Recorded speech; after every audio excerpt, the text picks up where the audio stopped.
Let's unlock the fretboard and memorize the fretboard at the same time. I promise you that this is the most efficient way to do this. If you don't know, my name is Ryan. I've been teaching guitar players for about 22 years now how to break out of that really boring, robotic pentatonic plateau that we all get into and bridge the gap between the creative ideas and what they are able to play. I would love if you would hit the subscribe and bell notification to get more videos on how to make your guitar playing better. Let's jump into this lesson. I did this as a short form video, and I wanted to do it as a long form video because it sort of took off pretty well. I apologize that I'm not in my usual office, but I kind of like it. Nice and airy here. So what we want to get away from is this sort of E, F, F sharp, G, G sharp, A, right? And so on. And the reason is we're just memorizing. We are literally just memorizing. We're not learning, okay? There is so much information to memorize in this position, and then this position, and then this position, right? The guitar does move in two different directions, this way and this way. So the problem is it's not linear like a piano, right? The higher we get, it doesn't just keep repeating the way that a piano does every single octave.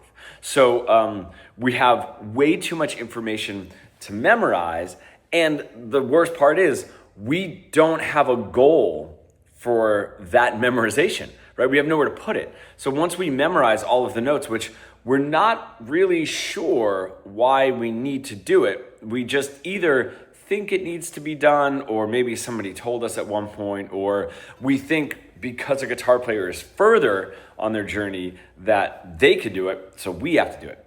That is not the case. It is way too much work for absolutely no benefit, okay? We're going to do this in a different way and attach something musically to learning, not memorizing, learning the notes on the fretboard. The best part too is we're going to do this in a way where we can start unlocking the fretboard to play solos all around the neck. This is like really great benefits here. So instead of just focusing on each position, this is what I want you to do. I want you to really quickly quickly or slowly, find all of the A's around the neck.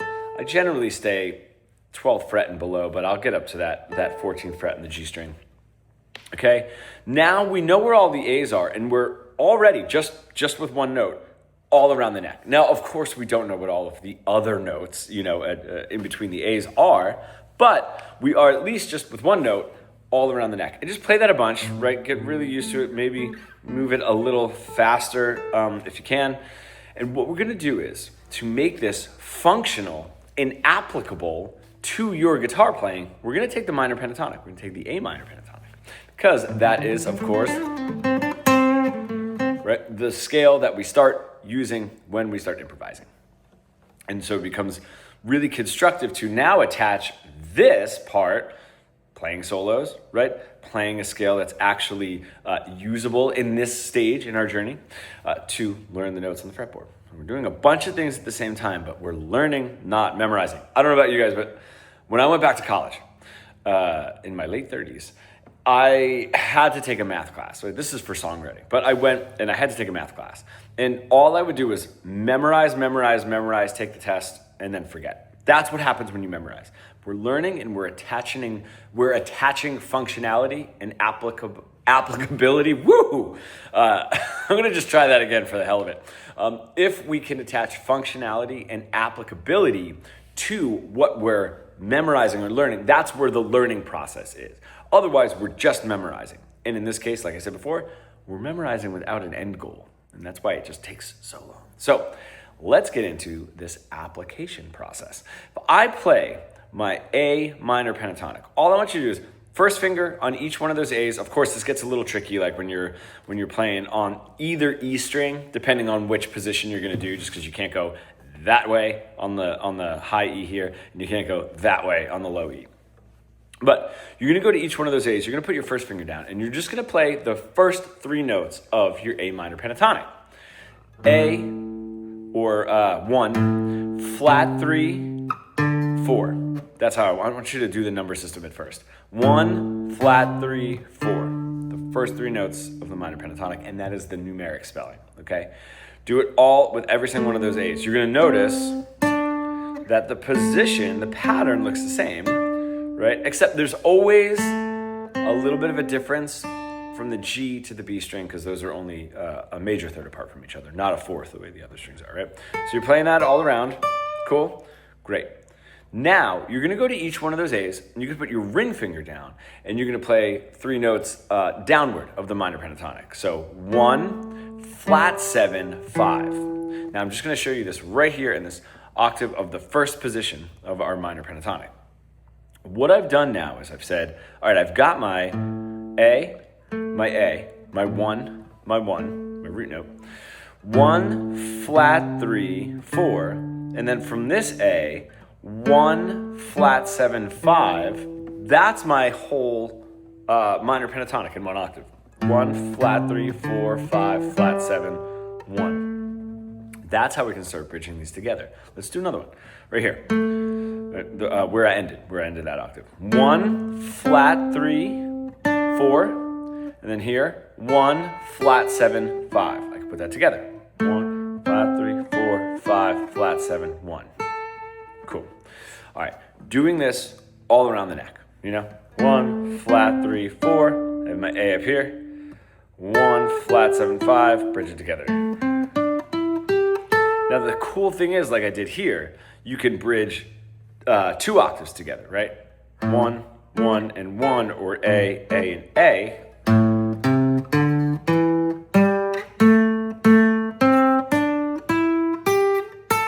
can even go your 1, flat 3, 4, and even the 5 there to bridge all of that together. This becomes super beneficial because now we're saying, all right, I'm starting to play these fragments without getting lost of this minor pentatonic all around the neck, which is great. And I'm also understanding the numeric spelling, 1, flat 3, 4, 5, right, where those are. That becomes incredibly important when you're trying to play solos. Now, let's get into the memorizing the notes of the fretboard part. If we just take our A minor pentatonic, that's it. I would love for you to do this in a whole bunch of other keys, especially for this sort of applicable numeric spelling, understanding the pentatonic. I would love for you to do this in all other keys. But if we take just those 5 notes, just the A minor pentatonic, and we start attaching that first idea of memorizing the notes of the fretboard, we're going to uncover a lot, nearly everything. Let me show you. A, C, D, E, G. Those are my 5 notes, A, C, D, E, G, of my A minor pentatonic, right? No sharps or flats, we don't have to worry about anything like that. If I know that now, everywhere I go, A, C, D, E, G, back to A, right? A, C, D, E, G, back to A, right? Even if I'm just playing this position of the A minor pentatonic, right? A, C, D, E, G, A, C, D, E, G, A, right? I can take that now, I could take that throughout the other positions. If you have all 5 positions of the minor pentatonic sort of like patterned out for you, right? I could just do a C, C, D, E, G, A, C, D, E, G, A, C. My second position of the minor pentatonic. A really great exercise. When I start noticing where all of this is, where all the A's are, where all the C's are, where all the D's are, where all the E's are, and where all the G's are, it's not hard to fill in the rest of the notes, right? I mean, if I have my A, right, if I just go up a half step, A sharp or B flat, go down a half step, right, G sharp or A flat, depending if you're in a sharp or a flat key, right? So if I'm in C, right, if I want to find a B, it's just a half step down from C. So if I really know where those C's are, it's going to be very easy for me to find the B's. Right? If I really know where those E's are, it's gonna be really easy for me to find the F, a half step away, And that's where we can really learn all of the notes without having to sit there and go E, F, F sharp, G, G sharp, A, right? And so on. And also now I'm spanned around the entire guitar fretboard. Where we really want to attach that sort of applicability and functionality to this as well is I could think both numerically and note if I want to. And I could come up with a lick, okay? 3-note lick, perfect. D, C, A, or 4, flat 3, 1, right, in my A minor pentatonic. And what I can do is now move that all around in each one of those positions. Because if I can do 1, flat 3, 4, 5, flat 7, 1, I can certainly do 4, flat 3, 1, because that's only 3 notes, and I already know all 5 notes, or am starting to, right? And you just move that all around, right? All the different positions, even getting into, that flat 3 being up here like we did before with the... Now you start moving that lick around, okay? Come up with a little bit of a different lick and move that one around. Now we're developing a musical vocabulary. We're unlocking the entire fretboard with just this A minor pentatonic. And we're understanding where each one of those notes are, right? So now you could say, okay, cool. I have a lick. I'm moving that around the neck a little bit, right? Feels pretty good. I can definitely figure out where, all of those sort of fragmented parts of the A minor pentatonic, right? 1 octave from the 1 to 1. Right? I can figure out where all of those are, right? Then I can start looking at the 5 positions of the A minor pentatonic or the minor pentatonic, and I can say, oh, I'm starting to really see where all of this is starting to fit in, right? Right? I can see where all of these little fragments really fit in, and how to utilize those positions. Because now those positions of the minor pentatonic aren't just these patterns and dots on a diagram. Now they have a little bit more functionality this way, right? That's why this particular exercise just has so many benefits. Then you're going to develop a musical vocabulary, a couple, whatever the lick is, and start moving that around.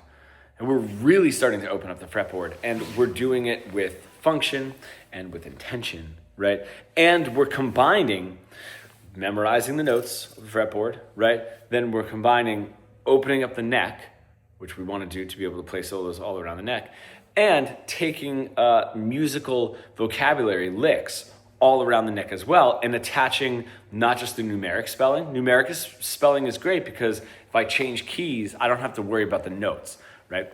I can just say like, okay, well, at least, okay, if I go to B flat, at least I know it's 1, flat 3, 4, 5, flat 7. And then I can, all right, I'm already a step ahead, and then I can start plugging the notes in that way, if that's what I want to do. So the numeric spelling is very beneficial. And then in the A minor pentatonic, saying, okay, now I can figure out what these notes are as well. There's so much there. And what we really see is these are not separate concepts, right? What the notes are, where they fall in the neck, how they relate to a scale, and how we can play them musically. It's all the same thing. It's all the language of music, and we don't have to split things up. This is the same idea when people get into the A minor pentatonic or the minor pentatonic, and then they're like, cool, I got it. Okay, cool, I can start creating some licks and some solos. And then they're like, oh, I have to do that for the second, third, fourth, and fifth position of the A minor pentatonic. That's 4 different scales. But it's not. It's the same scale, right? And then if we think of it that way, it's like, oh, now I have to learn modes. There's 7 different modes. Well, not really. It's all the same language. So if we have the minor pentatonic and the major pentatonic, putting the modes in is going to be pretty easy if this is the way that we're looking at it, sort of like learning language and building language. And it's like, oh man, like, in F7, in F7, sharp 9, flat 13, whatever, alter dominant. What does that mean? It's like, well, we're already learning the spelling, right? And I know that we're only using like 1, flat 3, 4, 5, flat 7, but we can figure this out. It's the same language moving up. Rather than having to memorize, and then go back and jam some musical vocabulary, and try to figure, how do I use it? We can learn all of this together, and it makes the process way easier. And way more functional because we're attaching something that we want, which is playing the guitar, and creating music on the guitar.